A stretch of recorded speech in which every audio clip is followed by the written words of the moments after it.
तो जैसे ही वो गुलदस्ता दिया, मेरे सोर्स ने वो फोटो ले ली सर, तो सर उन्होंने मुझे पाकिस्तान में बैन कर दिया सर। आशिम मुनीर जाते जाते ये अपने जाने से पहले अपने सारे न्यूक्लियर सऊदी को देके चले जाएंगे सर। क्या हम लोग अभी भी दाऊद इब्राहिम को ढूंढ रहे हैं?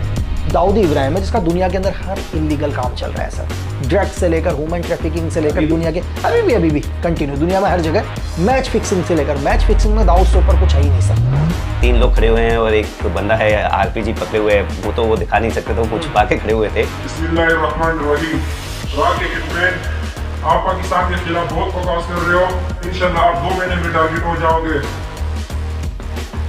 तो फिर किसी अननोन मैन ने सर, जैसे ही मेरे पास वीडियो आया, इन्होंने 2 महीने का टाइम दिया था, हमदर्द चौराहे पर जैसे अमीर हमजा एक इंटरव्यू दे के आ रहे थे लोकल मीडिया को, तो 2 अननोन गनमैन आते हैं नज़दीक से। जब नेपाल की सरकार गिरी उससे 8 महीने पहले आपने सोशल मीडिया पर बताया था कि नेपाल में सरकार गिरने वाली है।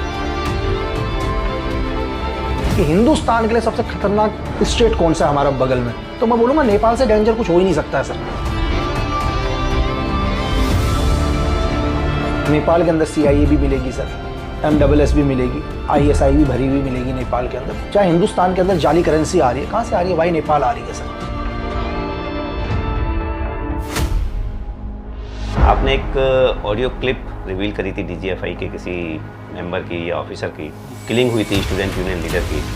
तो हमारे सोर्सेज थे एक DGFI के अंदर, आपकी सिक्योरिटी की जिम्मेदारी पहले हमारी है, हम आपकी फैमिली को पहले निकालेंगे।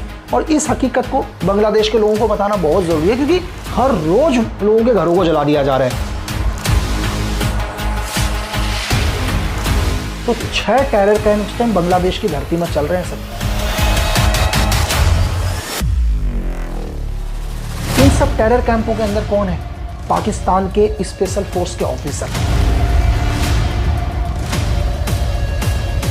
तो जैसे आप जो बता रहे हैं, अगर इस तरह से चलता रहेगा तो ये चीज़ें शायद हमारे लिए भी अच्छी नहीं हैं।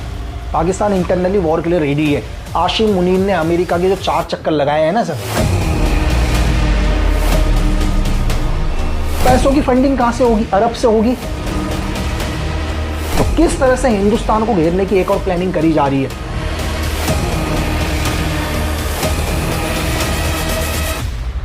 अरब तिवारी के घर गए।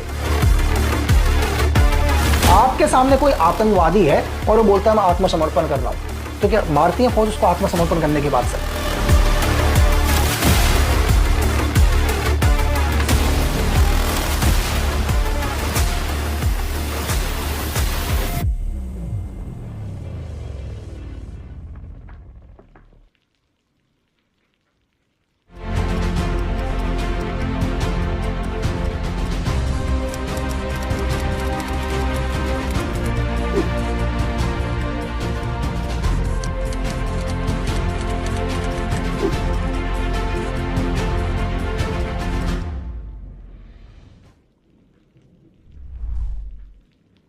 Lucky ji, welcome to Monks and Warriors. Thank you sir. Thank you. आज हमारे पिछली बार मुलाकात के बाद ऑलमोस्ट 1 साल हो गया है एंड पूरी दुनिया बदल गई है। इतने सारे इंसिडेंट्स हो गए हैं हर जगह। पहले शांत था उस टाइम सर थोड़ा।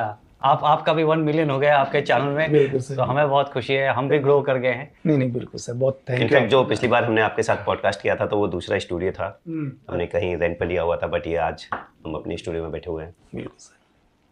तो शुरुआत करते हैं लकी जी, सबसे पहले नेपाल से शुरू करते हैं। हमारा पड़ोसी देश है जिसके साथ बहुत ही अच्छे संबंध रहे हमेशा। और आपने 8 महीने पहले जब नेपाल की सरकार गिरी उससे 8 महीने पहले आपने सोशल मीडिया पे बताया था कि नेपाल में सरकार गिरने वाली है। जी सर। तो किस तरह से आपने वो कैलकुलेशन करी एंड आखिर उसके पीछे थे कौन लोग? सर टाइम्स के अंदर एक इंटरव्यू चल रहा था मेरा, तो वहाँ मैंने बताया था कि सर आपको कुछ दिन के बाद खबर मिलेगी कि नेपाल की गवर्नमेंट गिरने वाली है। तो ऐसा नहीं है सर कि एकदम से सडनली पता चलता है, सब चीज़ें एनालाइज करते हैं कि अभी प्रेजेंट टाइम में अंदर क्या हो रहा है ऐसा, क्योंकि एक देश के अंदर सर एक प्रधान की कुर्सी भी नहीं हटा पाओगे आप, प्रधान को भी हटाने के लिए बहुत टाइम लगता है, MLA को MP, ये तो किसी देश की सरकार है। लेकिन सिनेरियो समझ में आ जाता है कि उस देश के अंदर क्या माहौल चल रहा है, प्रेजेंट गवर्नमेंट के खिलाफ क्या क्या साजिशें चल रही है, कौन से ऐसे लोग हैं जो उस गवर्नमेंट को नहीं चाहते हैं। तो सारी की सारी कैलकुलेशन के बाद ही निकलता है कि वो सरकार कब तक रहेगी कब तक नहीं रहेगी, सारी कैलकुलेशन करने के बाद। और ऐसा भी नहीं है कि जैसे हमने कैलकुलेशन कर भी लिया हम उसको क्रॉस वेरीफाई भी करते हैं सर। क्या होता है, हमारे को अगर 1000 इन्फॉर्मेशन आ रही हो तो 1000 में से अगर 999 इन्फॉर्मेशन गलत होती है ना सर, तो एक इन्फॉर्मेशन के लिए फिर हम दोबारा मेहनत करते हैं। ऐसा नहीं है, अगर सपोज करो कोई आदमी मुझे खबर दे रहा है, कि बहुत सारे लोग पैसों के लिए भी खबर देते हैं, चीज़ों के लिए देते हैं, तो कई बार झूठ भी देते हैं, लेकिन हमारे को हर बार उस पर विश्वास करना पड़ता है सर। वो हमारे को, उसने सपोज करो मुझे 99 खबर बता चुका है और वो 99 बार मुझे झूठ बोला है, तो मैं उसको इग्नोर नहीं करूंगा, मैं 100 बारी भी उससे खबर लूंगा सर, क्योंकि हमारे को सिर्फ एक खबर, यानी कि हमारा पूरा का पूरा एक ऑपरेशन सक्सेस सर।